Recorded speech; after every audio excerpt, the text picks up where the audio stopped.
Hey, what's up guys? My name is Ilyas and this is your 40-second tutorial. And in this tutorial we want to make the search function work. Well, right now it doesn't work, as you see.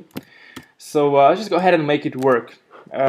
First, we have to set this input's ID to something. So I'll just name it search so we can track it. And then I would like you guys to go to the script.js document and create a new selector on the search which we just created, search. And the event we are going to work with is key press. So when the key is pressed on the search, the following code should run. And you just type function. So on here we can let our magic happen. Just create some space. So the first thing we have to do, we have to store the current search query. So pretty much the current content of this search box. So just create a variable. I call it current query, like jQuery, and set it equal to the search.val. So what is search.val means, just basically the value of the search box. And you can actually replace the search by this, but then it gets like less understandable. So we want to write the code which is very understandable.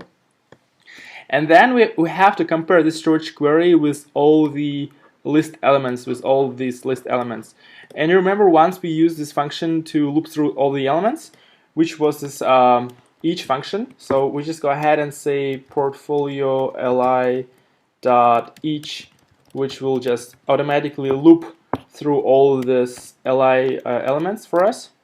So we can just go ahead and store the current elements keyword. So let's just create a variable and I'll just call it current keyword and set it equal to this dot attribute, and the attribute's name is data keywords. So I'll just copy that and paste it right here. So now we just basically loop through all these elements and sequentially fetch this beach, castle, palace, White House, church, and stuff.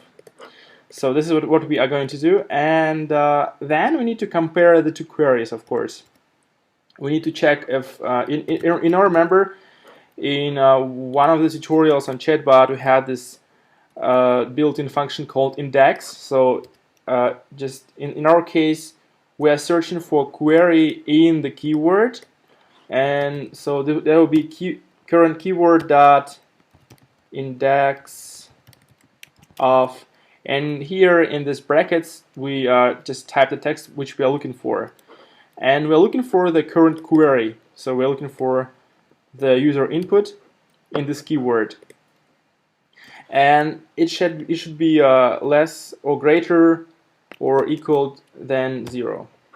So of course we need to create an if statement for it.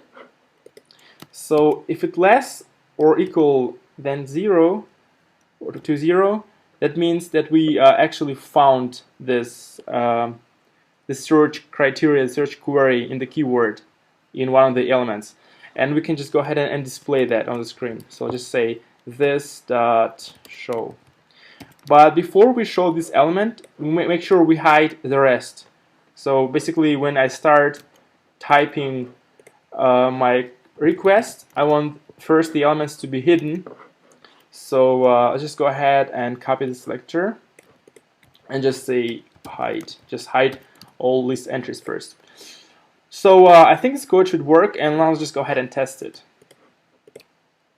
I know that this picture has a keyword nature, but it doesn't have a keyword. It's a beach actually. Beach, yep, it works. And one of the pictures has a keyword of White House or something. Yep. And one of the pictures has a keyword of water, and we actually found this water. And this is how simply you can create a search using jQuery.